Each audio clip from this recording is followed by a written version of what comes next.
Ce petit garçon au polo vert se nomme Hitson. Je l'ai rencontré à Port-au-Prince, ou plus exactement dans la Cité Soleil, un bidonville autrefois tenu par des gangs. Hitson a perdu sa jambe au cours du tremblement de terre de 2010. Comme lui, des milliers d'enfants et des millions d'Haïtiens souffrent encore de la catastrophe qui a détruit leur île.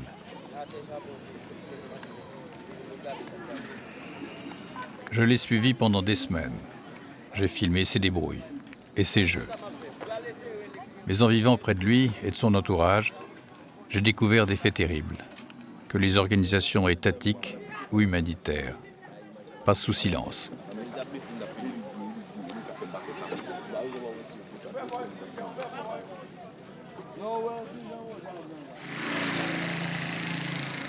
Il y a 6 ans, le tremblement de terre a saccagé ce paysage. 230 000 morts, des milliers de blessés et des dégâts dans la ville, dans le port et aussi dans les têtes.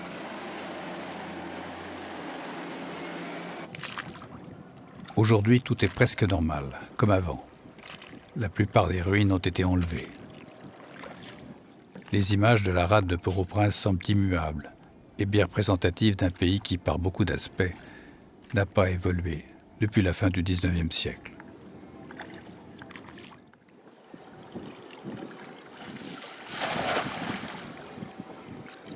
La Cité Soleil jouxte le port de commerce. C'est dans ses eaux que mouillent les voiliers de transport, comme les bateaux de pêche. Elle a été créée pour accueillir les paysans sans terre venant chercher un travail en ville. Pendant des années, c'était un territoire interdit aux forces de l'ordre. Il reste dangereux, mais désormais, il est plus calme.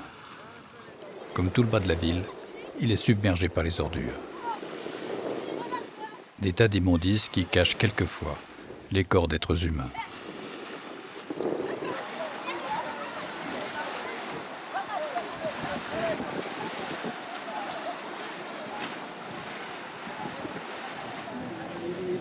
On trouve quelquefois des enfants morts, pas très souvent. Quelquefois on en trouve 3 ou 4, et d'autres fois on ne trouve rien. Mais ces enfants, vous les trouvez dans les ordures ? Oui, et quelquefois ils sont mangés par les cochons.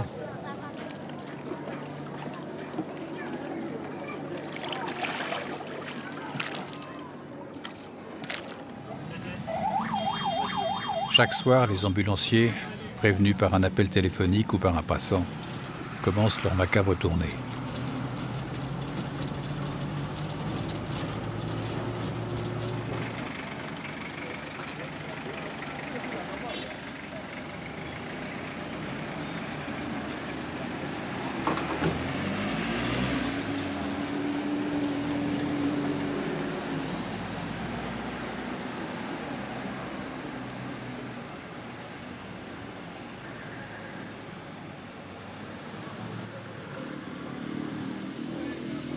Cette petite fille, jetée comme une ordure, me bouleverse plus que tout ce que j'ai vu en 40 ans de reportage.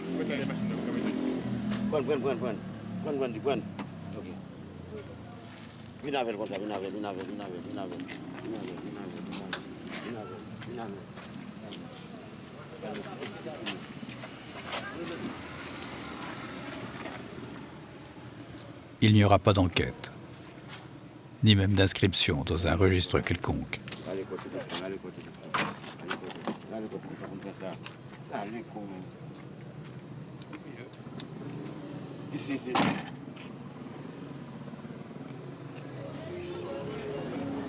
La rue reste indifférente. La société haïtienne, après trop de malheurs, ne s'intéresse pas aux petits cadavres. Le pays a subi trop de secousses. Son histoire mouvementée est trop lourde.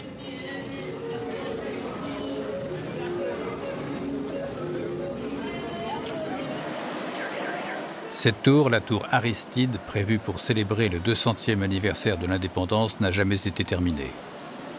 Mais curieusement, épargnée par le tremblement de terre, elle domine toujours le centre de la ville.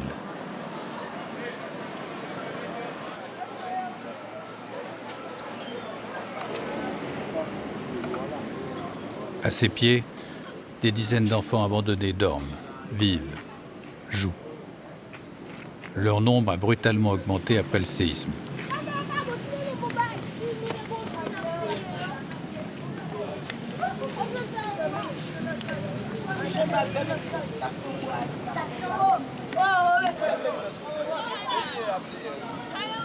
Les bagarres, il y en a fréquemment, sont rarement graves.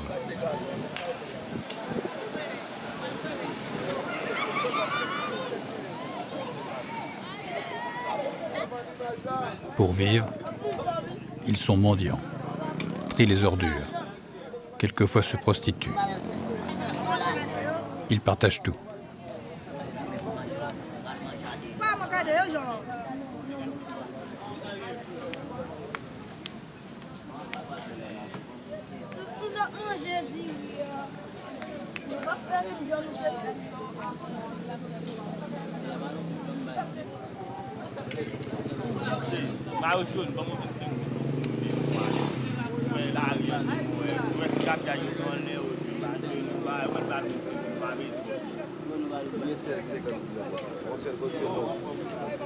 Quand est-ce qu'il y a des bagarres? Au moment de partager l'argent, les plus grands veulent des parts plus grosses que les nôtres. Du coup, ils nous prennent tout, même nos sandales.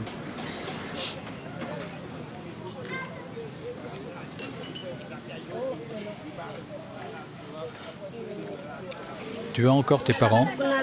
Ma mère est morte et mon père est vivant, mais il m'a battue, alors je me suis sauvée. Comment fais-tu pour te nourrir? Je mendie. Tu veux rester dans la rue? Je veux aller à l'école.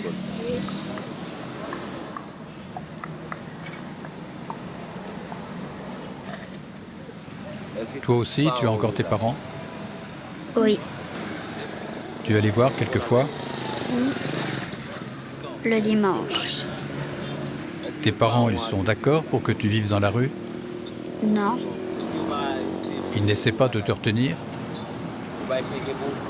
non. Là-bas, il y a ma mère et mon beau-père. Ils ne m'emmènent pas à l'école, alors je me sauve.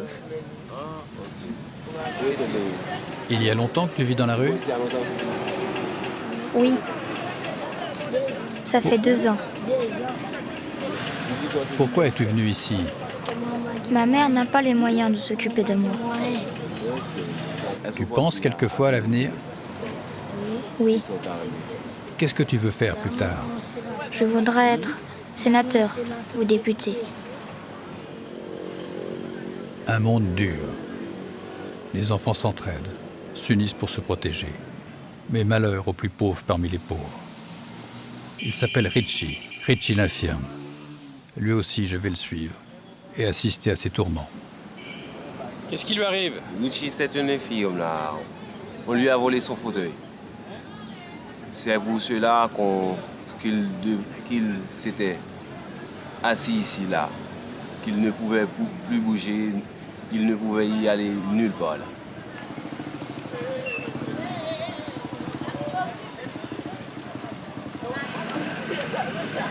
Ce jour-là, la bande va collecter des déchets récupérables dans le lit d'une rivière qui coule en plein centre-ville.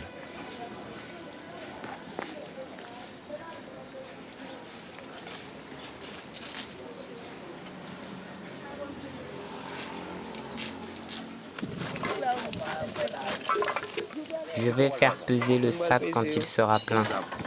Et ça va te rapporter combien? Entre 20 et 30 centimes d'euros.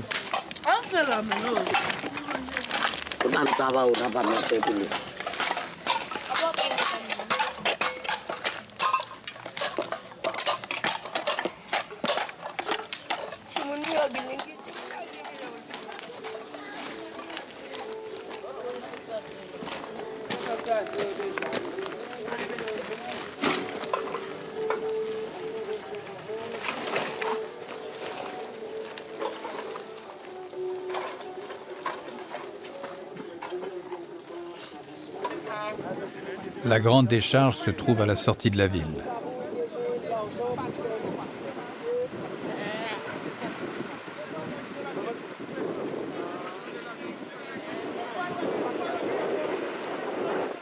tous les enfants n'y vont pas. Trop loin. Trop dangereux. Ceux qui s'y risquent sont gênés d'y être vus.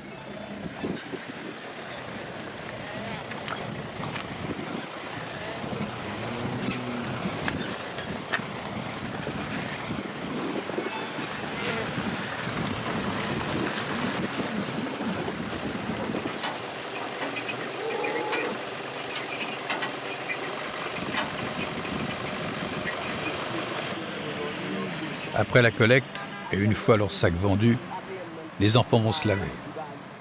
À la mer.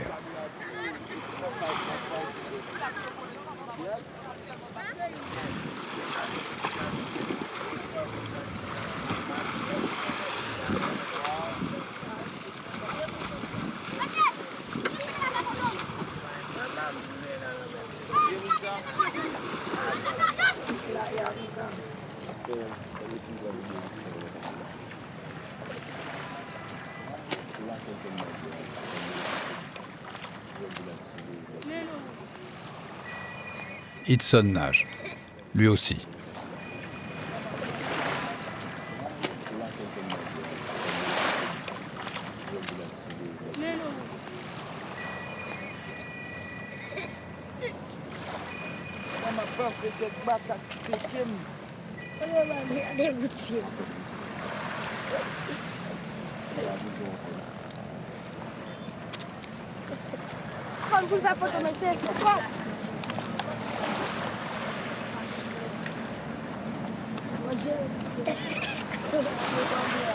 Ils ont choisi la rue, mais d'autres sont placés dans des foyers. Plus de la moitié des enfants haïtiens vivent dans des institutions du genre de celle-ci. Don Bosco, une école cachée derrière cette muraille d'acier.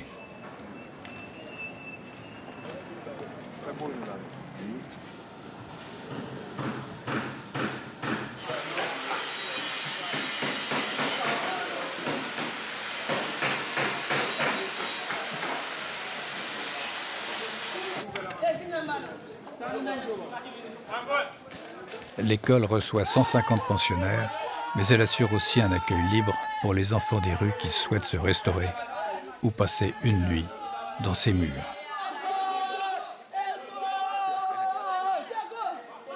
La présence des petits cadavres trouvés dans les ordures reste une énigme que ses responsables ne peuvent expliquer. Peut-être, je dis c'est un accident, peut-être c'est la volonté de la famille, okay? Peut-être ils ne peuvent pas nourrir son enfant. Mais les organisations comme les vôtres accueillent les enfants? Oui, nous accueillons les enfants, mais nous ne pouvons pas être présents sur toute l'étendue du territoire. Ça veut dire que nous faisons un travail, disons, limité à notre capacité, notre possibilité. Mais nous n'avons pas des gens qui sont sur tous les espaces pour vérifier ce qui se passe dans la rue. La situation s'aggrave à cause de la situation sociopolitique. Ça agit sur les familles, les foyers, les enfants subissent. C'est-à-dire qu'il y a de plus en plus d'enfants abandonnés? Bon, plus d'enfants parce qu'ils n'ont pas d'argent et la gourde, d'évaluation de la gourde. La gourde, c'est la monnaie haïtienne. La monnaie haïtienne, mais autrefois, quand on a un petit peu d'argent, on pourrait acheter à manger, mais facilement. Mais maintenant, tout est cher. Qu'est-ce qu'on peut faire? Il y a des familles qui ne mangent pas, même pas une fois par jour, parce que c'est très, très difficile. Cette pancarte dans une rue de Port-au-Prince indique l'existence de l'Institut du bien-être social. Organisme d'État, il doit entre autres protéger les enfants. Le phénomène des petits morts inquiète. Et pour Jean Dries, qui a ce problème en charge, c'est peu de choses, en regard des difficultés qui assaillent la société haïtienne. L'acte en soi est difficile à accepter et à valider. Et que serait-ce un enfant? Donc c'est déjà trop. C'est un chiffre déjà extraordinaire. Que l'on ait un enfant qui serait peut-être abandonné, par la suite mort, ou bien un enfant qui serait tué, par la suite jeté. Et par contre, si on est dans une logique quantitative au sens propre de ce concept, on dirait que c'est pas une situation qui s'est tellement généralisée que l'on pourrait évidemment crier catastrophe. Parfois, on se demande est-ce que l'enfant est mort et l'enfant a été jeté ou est-ce que l'enfant a été abandonné et mort par la suite. Donc il y a toujours cet aspect-là. C'est pourquoi nous avons travaillé à un certain moment avec des médecins légistes qui ne sont pas nombreux ici pour avoir une idée plus claire de la situation. Est-ce que les enfants étaient morts avant ou bien ce sont des enfants qui... Est-ce qu'ils ont été assassinés ou est-ce qu'ils sont morts de mort naturelle? Certainement. Le travail qui est fait, c'est surtout un travail de communication puisque on n'est pas totalement sur l'assassinat, même si on a ça en tête aussi, on pense à ça. Donc vous faites tout ce qu'il faut, quoi.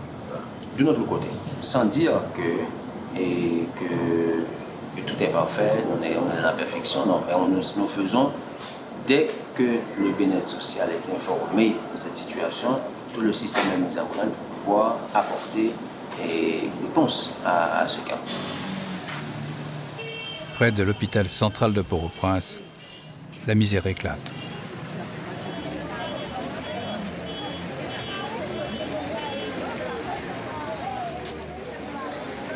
Le père lui a dit de le débarrasser de cet enfant parce qu'il est malade. Et comment elle peut s'en débarrasser? En le jetant à la route ou dans une poubelle pour une autre personne va la trouver. Mais... Ça me faisait vraiment mal quand il est venu au monde. Et maintenant, il est très malade. J'ai besoin d'argent pour acheter du lait. Il ne prend pas le sein. Un enfant mort encore. Les ambulanciers me préviennent dans la nuit. Une passante les a prévenus. Elle n'a pas dit son nom.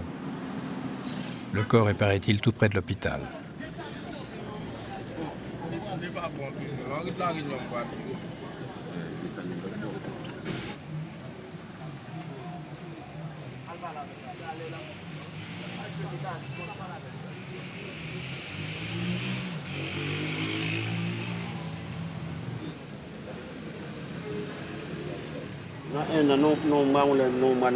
Des enfants morts, on en a trouvé 10 ou 12 ce mois-ci.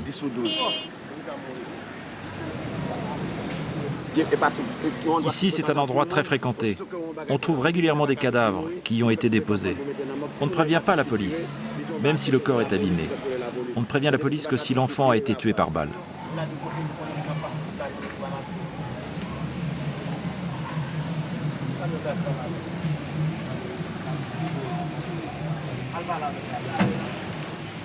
Il n'y aura donc pas d'enquête. Il n'y a d'ailleurs pratiquement jamais d'enquête, ce qui, pour le porte-parole de la police, est normal.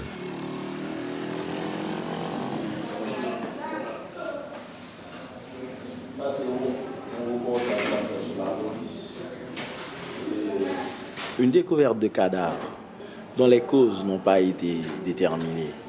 Par exemple, on retrouve un cadavre dans la rue, on n'arrive pas comme policier à établir les causes. Je doute fort, si ce n'est pas une personnalité de nom, qu'on va s'intéresser pour savoir ce qui s'est passé. On prend le corps, on le met à la morgue et on se prive de cette enquête-là. C'est pour ça que je te dis que le taux d'élucidation des homicides est très bas ici. C'est-à-dire que si l'on n'est pas connu ici, le meurtre est autorisé en quelque sorte. Non. C'est pas une juste interprétation en fait. Ce que je veux dire, c'est que on ne part pas sur tous les homicides.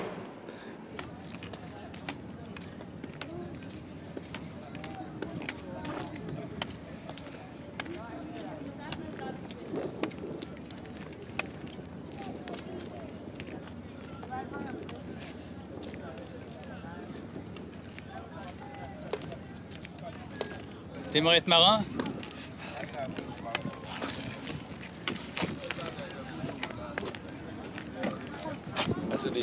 Tu es déjà monté sur un bateau? Oui. Quand? C'était pour aller au centre de la ville. Lequel tu préfères? Ça. Celui-là. Pourquoi? Parce que c'est le plus beau. Et combien de temps Qu'est-ce que tu as dans les mains? Du poisson. Et comment tu les as pêchés? Comme ça. Comment? Comme ça.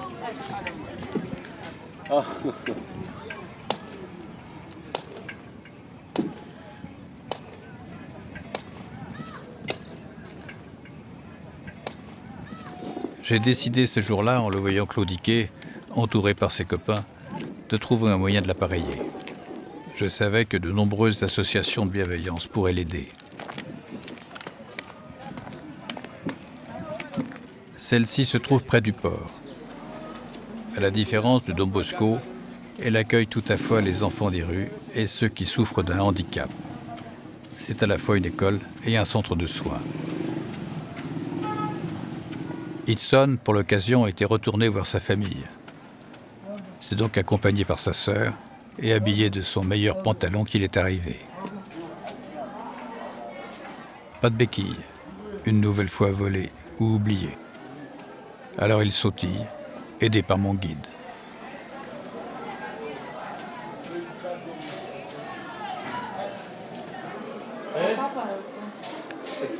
Le directeur, un pasteur, dit le père Fan, l'attend. En théorie, tous les enfants, même gravement handicapés, devraient être reçus, ici, comme peut l'être Hudson. Pour le père Fan, comme pour tous les autres responsables que j'ai rencontrés, les meurtres d'enfants, si ce sont bien des meurtres, sont inexplicables. Ça arrive souvent qu'on jette pas le cadavre, mais l'enfant vivant. Comme ça, on lui donne une autre chance pour que d'autres la récupèrent. Mais cette fois-ci, si c'est une enfant morte, on n'a pas vraiment d'explication à ça. Moi-même, ce que je pourrais dire, c'est que ça ne dédouane pas les parents, mais ceux qui l'ont fait. Mais en général, les enfants qui ne sont pas encore baptisés, les parents ont une tendance à ne pas avoir une cérémonie religieuse pour ces enfants-là, donc elles les jettent quelque part. Si les parents vous avaient amené l'enfant, bien sûr, vous l'auriez pris. Oui, ça, ici, nous avons, ici, au centre Saint-Vincent, nous avons la plupart des enfants qui sont résidents ici, sont des enfants qui ont été abandonnés, ou bien sur la cour, ou bien on les rencontre à travers les rues du Port-au-Prince, et on les amène ici, sans condition. Vous avez quelle proportion d'enfants abandonnés dans votre... Nous avons ici près de 86 enfants abandonnés. Sur combien d'élèves? Sur 363 élèves handicapés, maintenant qui viennent ici tous les matins à l'école. Chaque matin, lever les couleurs. Ils vont chanter l'hymne national, la Dessalinienne, du nom de Jean-Jacques Dessalines, le premier empereur haïtien.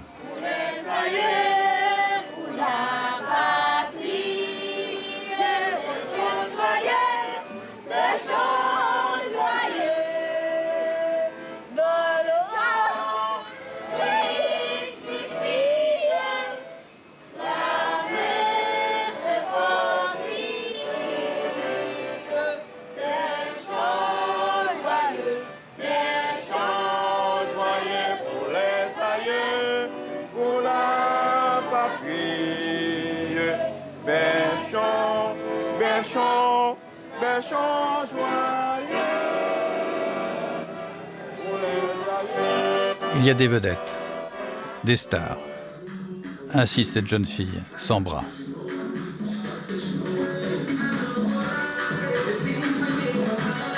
Elle est elle-même professeure de danse. Elle enseigne à des aveugles qui rythment leurs pas en la touchant du bout des doigts.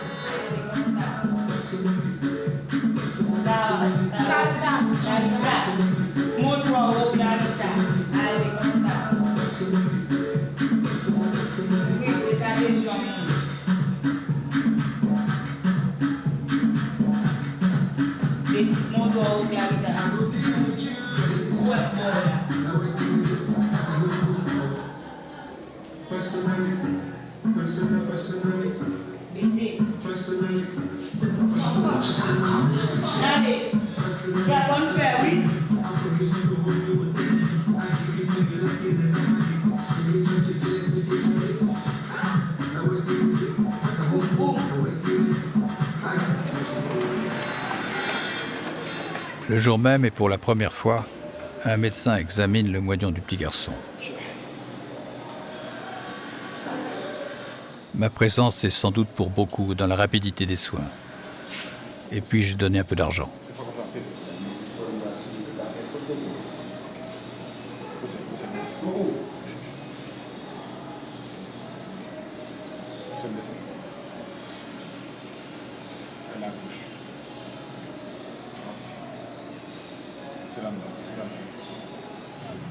Richie n'a pas retrouvé son fauteuil.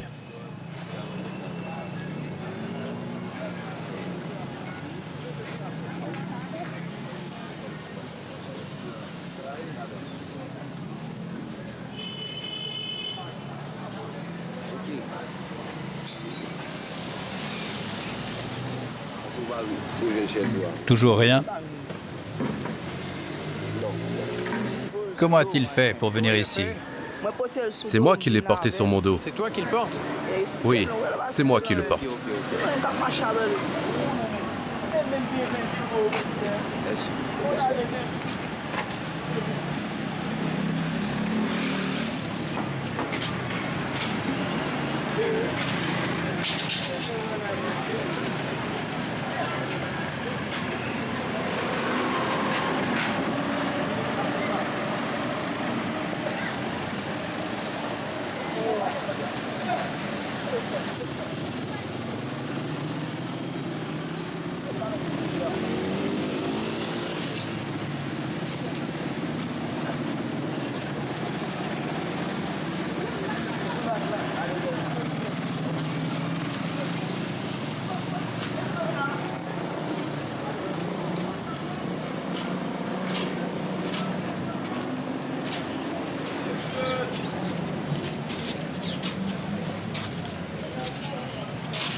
Ça arrive souvent, des choses comme ça?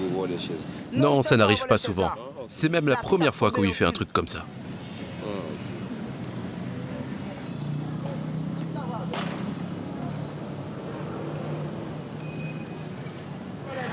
Nous partons dans Port-au-Prince à la recherche du fauteuil.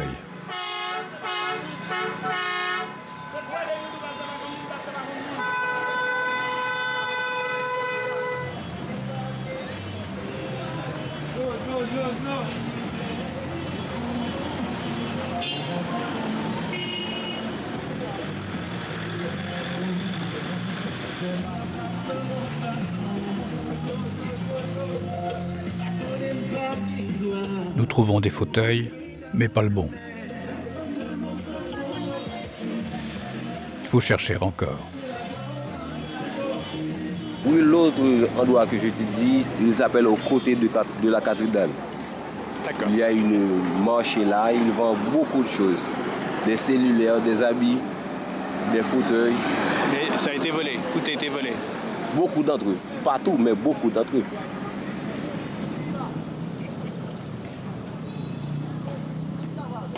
La cathédrale, dans le même état qu'au lendemain du séisme.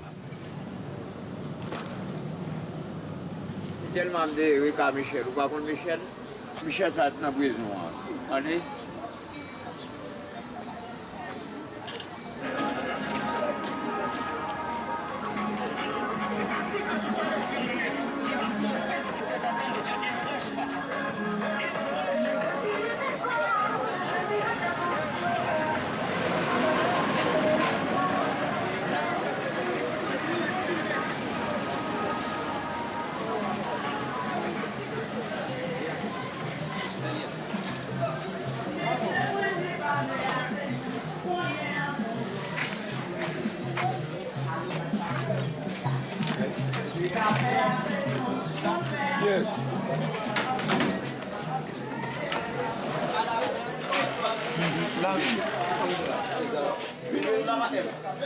Oui, monsieur Daniel.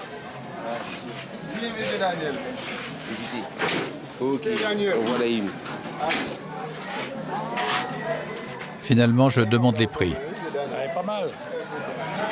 Combien? 1500. 1500. Combien? $1500. Haïtien. 1500 $ haïtiens, soit 7500 gourdes, soit 110 €.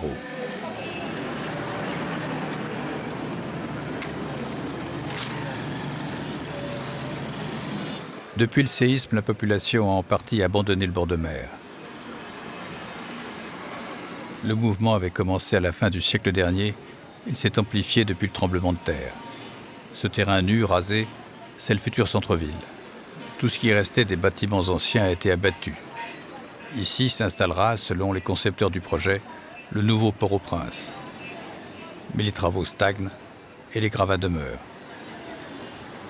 Pour l'essentiel, les immeubles endommagés par le séisme ont disparu, sauf ceux-là, les témoins, fragiles, et à leur manière émouvant.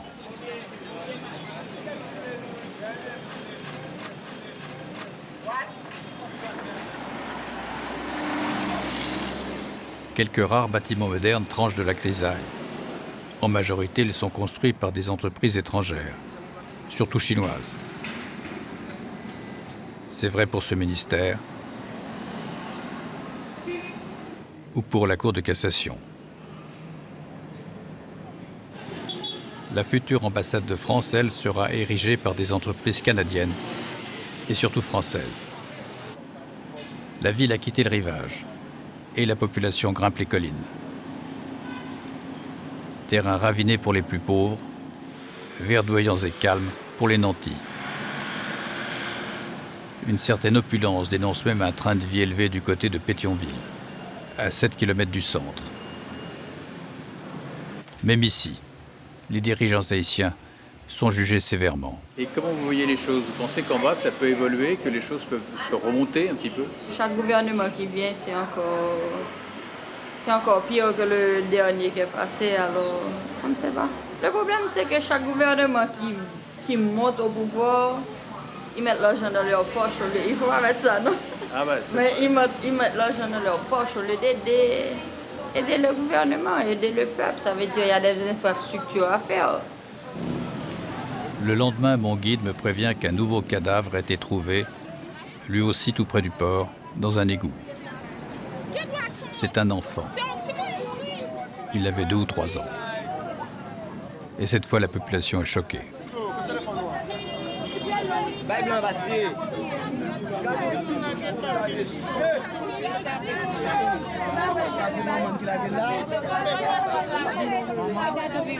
Il a été assassiné ou il est mort de mort naturelle? Je ne sais pas, mais comme tu vois, tous les gens le regardent. Je dois essayer de trouver les raisons de sa mort. Je ne veux pas donner une opinion personnelle et dire ce que je ne veux pas dire. Il y a des gens qui disent qu'il était déjà mort, quand sa mère l'a jeté là. D'autres qu'il s'est noyé, comme tu peux le constater. Il est mort la bouche ouverte. Mais moi, je ne peux pas dire avec certitude ce que je ne sais pas. On trouve souvent des enfants comme ça? Oui, ça arrive souvent. Il n'y a pas longtemps, j'allais au marché et on en a retrouvé un juste en face.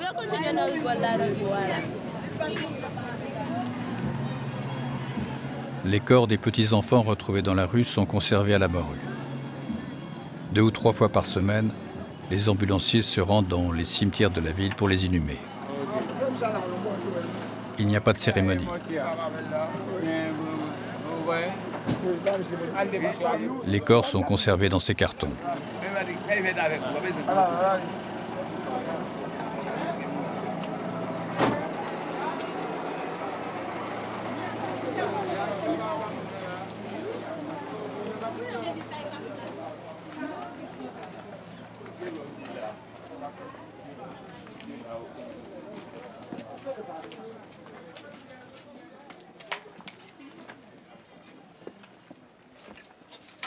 Surpopulation oblige, il faut trouver une place vide dans une tombe occupée par un autre défunt.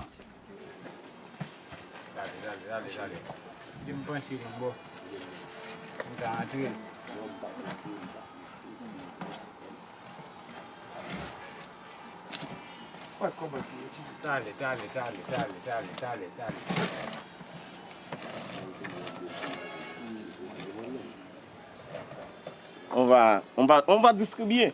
Pourquoi vous n'avez pas une fosse commune avec tous les petits-enfants? Bon. Pas d'espace. Il n'y a pas assez de place. Pas d'espace. Comme vous pouvez le voir, on est obligé de fouiller partout, de caveau en caveau. Trois caveaux plutôt. Chaque fois qu'il y a un peu d'espace, vous bouchez le trou avec un enfant. Oui, voilà. Hudson a disparu depuis 3 semaines. Il ne s'est pas rendu au rendez-vous fixé par le médecin.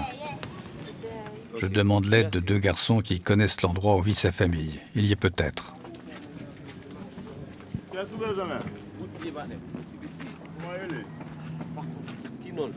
Ce village se nomme Piste, du nom d'une ancienne piste d'aviation désaffectée qui part du port et s'enfonce dans les terres. Sur sa partie la plus éloignée de la mer, la Croix-Rouge internationale et la Croix-Rouge française ont bâti des pavillons réservés aux handicapés. 6 ans après le séisme, ils sont toujours là.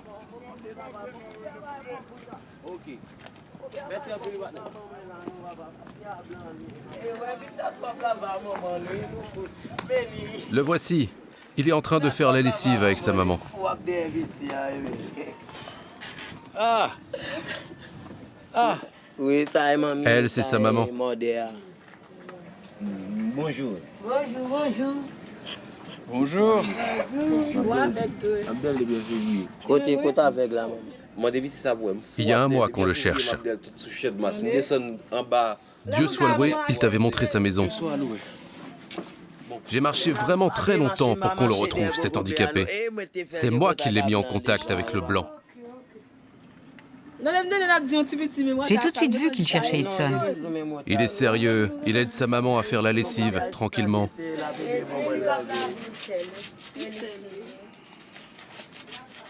Cela ne vous gêne pas de laisser votre fils dans la rue? Moi, je ne veux pas qu'il vive dans la rue. Et dans la famille, il n'y a que lui dans la rue. S'il arrive quelque chose, je ne le saurais pas.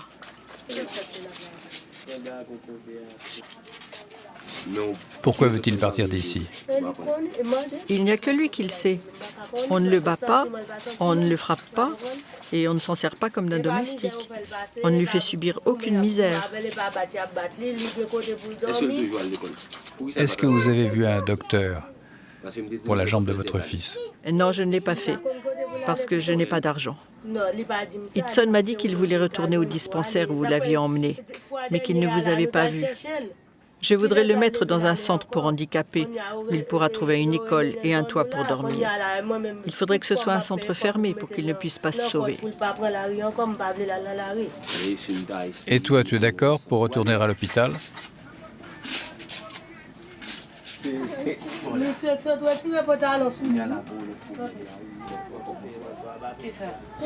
Fais ta toilette, et aussi celle d'Hudson. Allez, Hudson, va rejoindre ta sœur. On fera refroidir la soupe en t'attendant. Tu mangeras quand tu seras propre.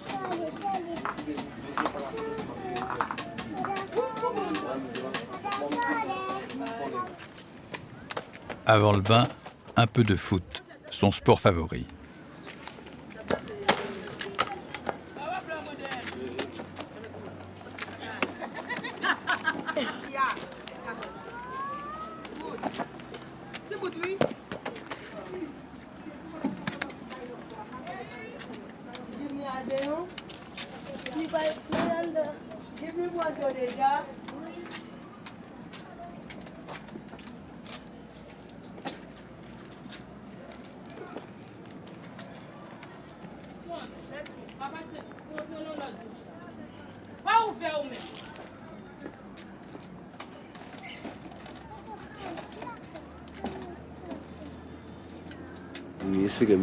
Qu'est-ce qui est arrivé à sa jambe?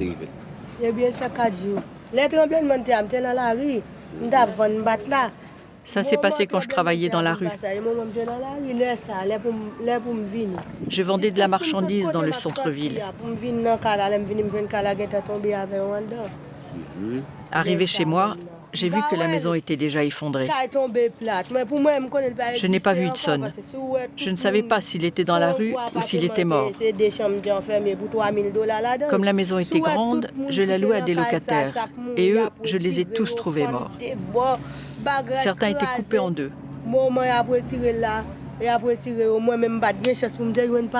4 jours plus tard, des voisins ont entendu crier. Hudson était resté inconscient sous les gravats. La zone était totalement détruite, il n'y avait plus rien.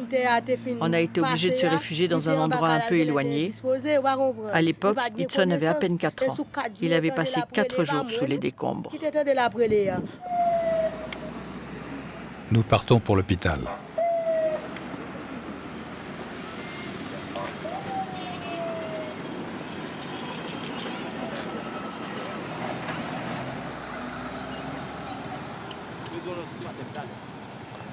Ok. 150 gouttes. Ok. Ok.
C'est tout. Dès le premier jour, Hudson peut partir avec sa nouvelle jambe.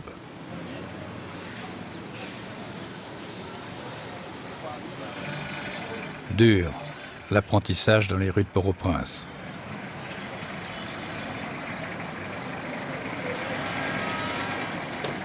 La période d'adaptation devrait durer quelques semaines.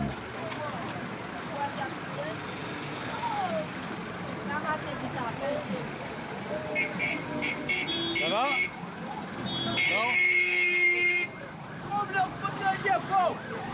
Renseignement pris, il court désormais avec sa nouvelle jambe.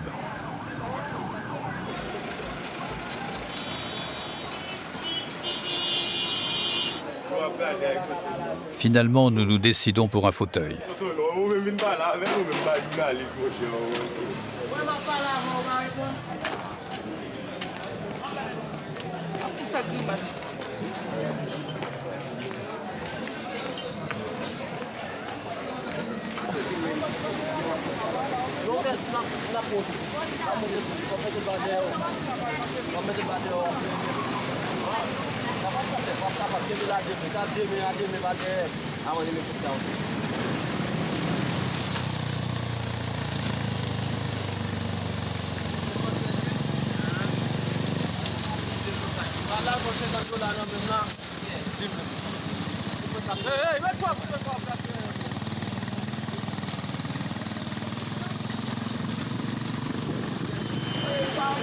Le copain de Richie nous voit arriver avec plaisir et un peu de soulagement.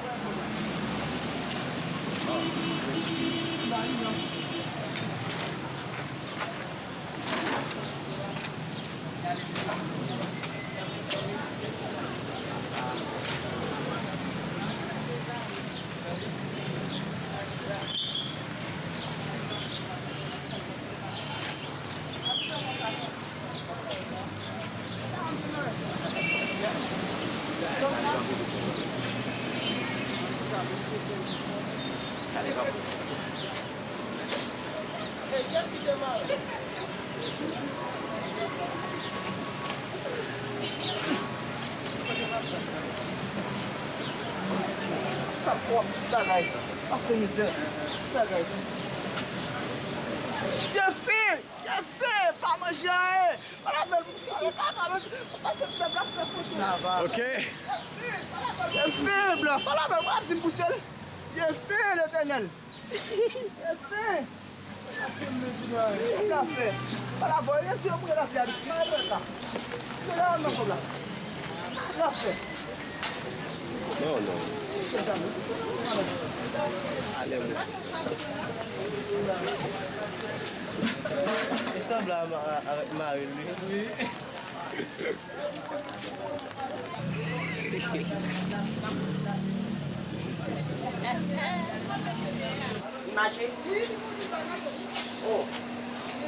Un enfant abandonné, encore. Cette fois, il est vivant.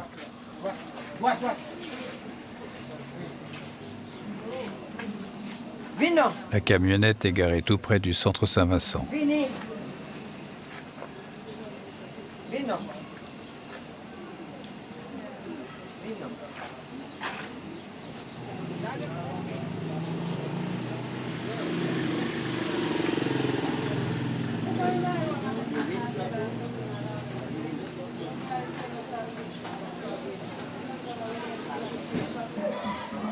Le père Fan est prévenu.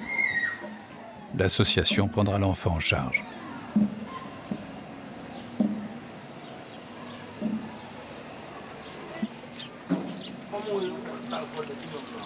Comment est? Il va avaler. Il va avaler? Non. Pas pour la santé. Pour manger? Hein? La misère, c'est pas de l'abstraction. Ça existe. Ça existe. La misère, ça existe. Surtout en Haïti. Les politiciens se chamaillent, divisent le pays, polarisent le pays. Pendant ce temps, le vrai sens, le fait qu'on les a mis au pouvoir, ils ne tiennent pas ça en compte. Tu vois, c'est ça tout le problème. C'est ça tout le problème. La misère existe, mon frère.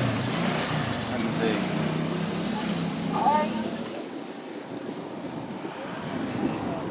Sur les quais de la Cité Soleil, il y a toujours une quinzaine de gamins qui jouent dans l'eau. Et des filles qui enjambent les vagues. Ils sont joyeux et montrent à leur manière, en jouant et en riant, qu'un État ne meurt jamais.